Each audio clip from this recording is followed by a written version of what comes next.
Just a quick one about salt damp. So we're now coming into what is classically called the condensation season. So a lot of people experiencing dampness problems in their homes about now, and salt damp is one of the most prevalent forms of damp. It's usually brought about by atmospheric dampness, i.e. condensation, or high humidity, a lack of ventilation.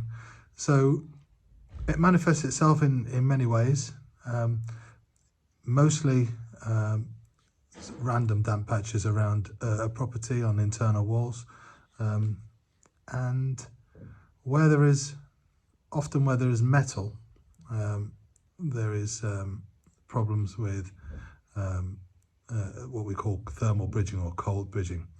I want to show you an example of that. So let me just turn the camera around. So this is this house that we're in at the minute.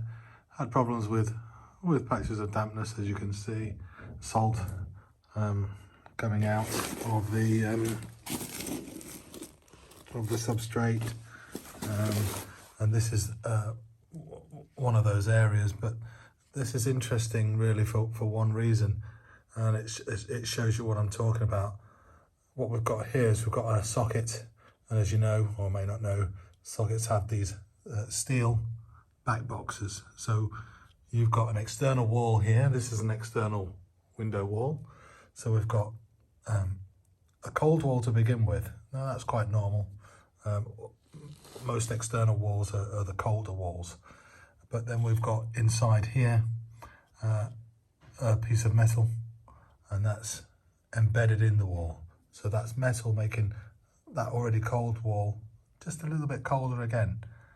And then when you apply higher than normal levels of humidity, I should say, we then have this problem, and the humidity will cause the salts that exist inside the wall to sort of activate and come out. And we can see that here. If I just push my finger over that, you can see the salt.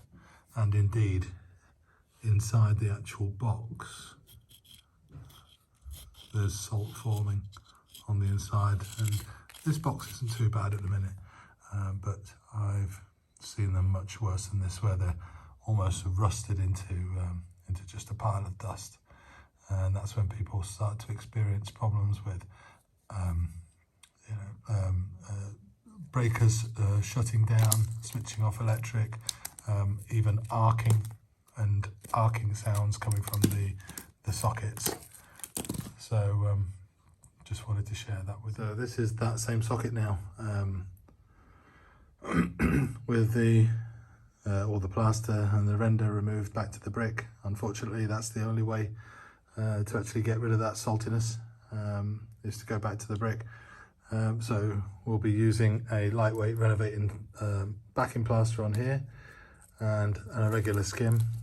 So that product has also got a salt retardant in it, so that's going to help form a barrier against any further salt that may come out. But the biggest kicker for eradicating the salt is that we've installed in this property a PIV. So once this is done, we're going to be very, very confident and not going to see any damp, at least in these areas, anymore. So thank you. If you have any of those symptoms, give us a call.